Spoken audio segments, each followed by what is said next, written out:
วันนี้ SJ8 Pro กันวัน unboxing โดนนะให้ฮีเอ็งซัดมันเงี้ยนี่ตินวิดีโอ quality เตเอ็งซัดจิ้มเงี้ยสุดเท่ดีเตกันเอ็นหูโดนนะที่ชวนไอโซลับพยังเงี้ยเลยเท่ดีเตพวกนั้นสวยโดนนะนี่ให้ฮีอากิเมราชูนี่ไม่ตาลันดานชูที่ชวนเอ็นให้มันซัดที่ที่เรากันหมดเท่ยังเงี้ยเชียงสิงขัดสังรุกจะเรียดสองน้ำมันอันนี้แต่ช่วงนี้มีคอมพานีที่ SJ8 นี่ SJ8 ที่ช่างเสียมา SJ4000 ที่ SJ4000 Air ที่ SJ6 Legend ที่จุ่มไปจน SJ8 Pro หินเลยแต่ที่ SJ8 Air ที่เลยบุกินกันเสียจนจุ่มมีไออัปเกรดเลยจน SJ10 Pro ที่ SJ10X ที่เขาเลยบุกินกันเสียครั้งที่เขาจูวันนี้กันรีวิวที่เราได้ที่รีวิวกันอันบ็อกซิ่งที่เราได้มีที่เห็นได้ให้คุยก็ตอนนี้ช่วงเราเนี่ยก็เชียร์นูตานี่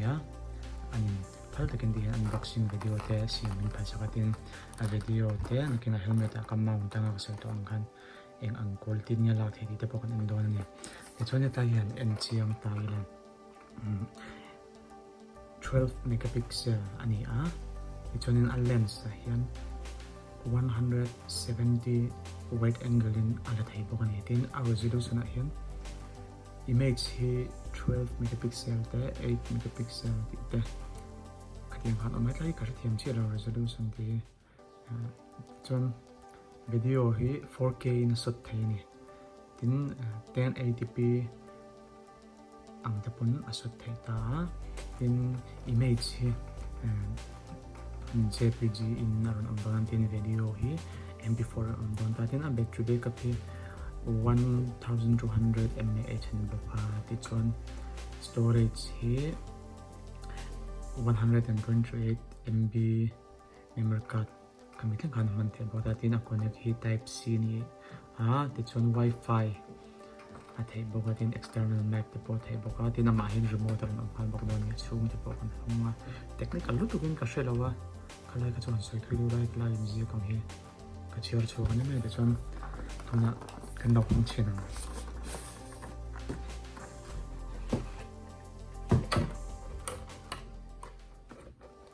hey camera lan dan chu ni mai ni he lai hian SJ8 Pro tin zia ka lai pali asaram te la oma imponi se hi athakop mai hi chu lo da sangpot ri thela achhunga hianin enge aron cham wow hi helmet mount hi ka du hle mai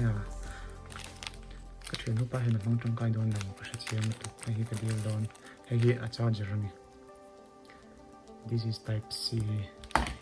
charger hay chú lens cap ani hay chú thằng con helmet mount helmet chỗ là có biking mà có chọn hay có handlebar vô thế này hay chú type thế này hay lens through này na chọn hay có hay chú cái cái gì để nan thì chả lẽ mày tiếng học thế DJ Osmo cái gì anh trồng nhiều focus mà hang the point that ni achom tem le me how the point ni that hai trim thadu tuk chan hai a protector then hi em pon seven no hong chinang hi honda open le dan nor phayanga chan tilang pang song hen yes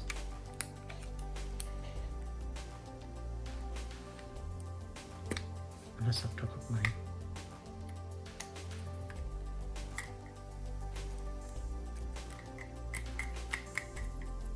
wow looks so hard YouTube how to open tiếng Anh này unboxing cái này để bóc cần không thiểm đó này đúng này how to open tiếng Anh để phát ngay okay finally hay cần không thể ta té có mấy hay coi đâyคุณจงเจอปัญหาคุณจงเจอประกาศให้ต้องเห็นไหม kan lo an chinang chuan memory card hi ta hian kun langai bawk ani memory card hi budu kha man thei lo ta hei ro hi ron sura ka ok clear am ok shelawa memory card hi du man thei lo ni tiang ang deuh hi le ngai an ti azor to tan ma en he hei aman zat chu a printed price a hi chuanin cheng sang khat zakwa ni a hei ai tom hen pe thei em kha ok a chi to lo focus ang o hei memory card khan ta ni chuan ta hin kan bolu tanga hindi ka chuan battery an bolenga chuan ra nga yang kan on chinang to na china a on na te kro haya heram pang he a on na ni yes aron enga SJ cam view wa dikluto 170 weight angle na chu so he la hena aron pol ani chuan settings a hian hei English nia chun wifi heng ho chu a chip chiarin kan soi vek thei lo nga chuan rotate te omna tin brightness rotate kan on pat chu hemi action camera ba ka hian hei hi wena an mani dora tho kan han le kha ni a hei hi ni meta tripod te pok an di thai nga hei hi aman zat he anh cái mốt hiền anh giết chia to lớn thì mấy thầy hết tiền cho bảo hiểm con này hết tiền hiền thì mấy ta đủ đại nên tiền giống cho bảo hiểm cái thầy tiền cho bảo hiểm xây giống cho bảo hiểm cái thầy thì trong cái em mình dùng qual mi tan pay chuan thì chuanin